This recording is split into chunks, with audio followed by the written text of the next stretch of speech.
TDP Yuvagalam Navasakam సభలో చంద్రబాబు నాయుడు ప్రసంగించారు. వచ్చేది కురుక్షేత్ర యుద్ధమని, అందులో వైసీపీ ఓటమి పాలవడం ఖాయమని అన్నారు. త్వరలో ఉమ్మడి మేనిఫెస్టో తయారు చేస్తామని తెలిపారు.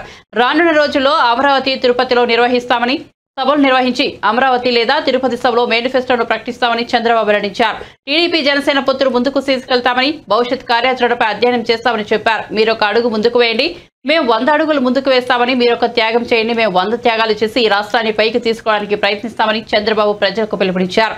అలా కాకుండా మీరు చేసుకోండి మాకేంటి సంబంధం అనుకుంటే రాష్ట్రం నష్టపోతుందని, భావితరాలు నష్టపోతాయని స్పష్టం చేశారు.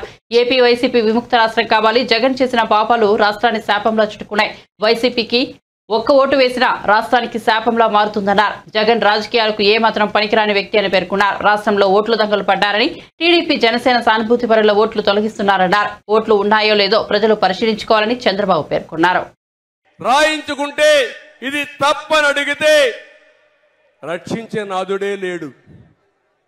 ఇప్పుడు కూడా నేను చూస్తున్న పోలీసులు వాళ్ళు కావాలని చేయడం లేదు.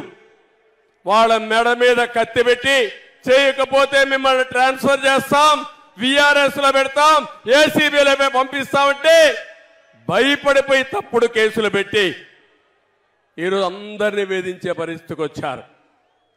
ఈ మధ్య కాలంలో కొంతమంది నన్ను కలిసి బాధపడుతున్నారు, ఏడుస్తున్నారు. మా దగ్గర తప్పుడు పనులు చేపించారు, ఈ తప్పుడు పనుల వల్ల మాకు చాలా బాధ ఉందని మానసికంగా కుంగిపోయే పరిస్థితికి వచ్చారు. కొంతమంది కావాలని రేపు ఒక రోజుందని ఆలోచించకుండా, మళ్ళీ ఎన్నికలు వస్తాయని ఆలోచించకుండా తప్పుడు పనులు చేయమంటే చేశారు. నేను ఒకటే చెప్తున్నా, అలాంటి వారిని మాత్రం ఎట్టి పరిస్థితుల్లో వదిలిపెట్టం. ఎక్కడున్నా సరే చట్టపరంగా వాడిని శిక్షించే బాధ్యత తెలుగుదేశం పార్టీ జనసేన తీసుకుంటామని చెప్పి కూడా నేను మీకు తెలియజేస్తున్నాను. అందుకే నేను అంటున్నా, మీరందరినీ కూడా రాష్ట్రంలో ప్రతి ఒక్క వ్యక్తి ఆలోచించండి.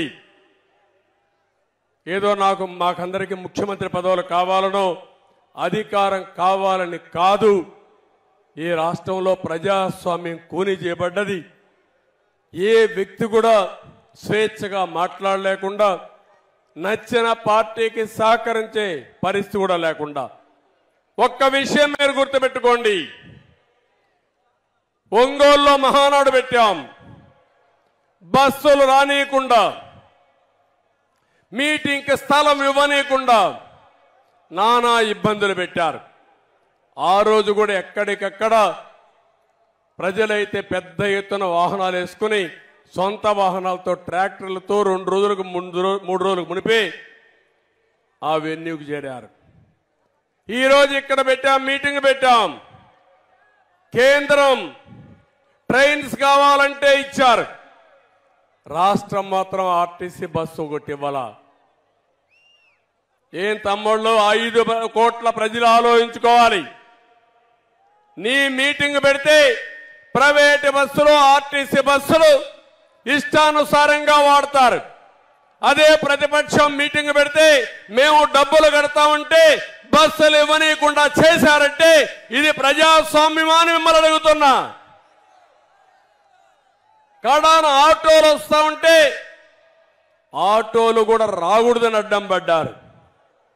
ప్రైవేటు బస్సులు ఇస్తామంటే దానికి కూడా అడ్డం పడ్డారు. కానీ సంకల్పం ఉంది. మీరు ఎన్ని ఇబ్బందులు పెట్టినా తప్పించుకొని ఈ మీటింగ్కి వచ్చి బ్రహ్మాండంగా జయప్రదం చేశారంటే మిమ్మల్ని అందరినీ మనస్ఫూర్తిగా అభినందిస్తున్నాను. ఇంకో పక్క భవిష్యత్ గ్యారంటీ మీద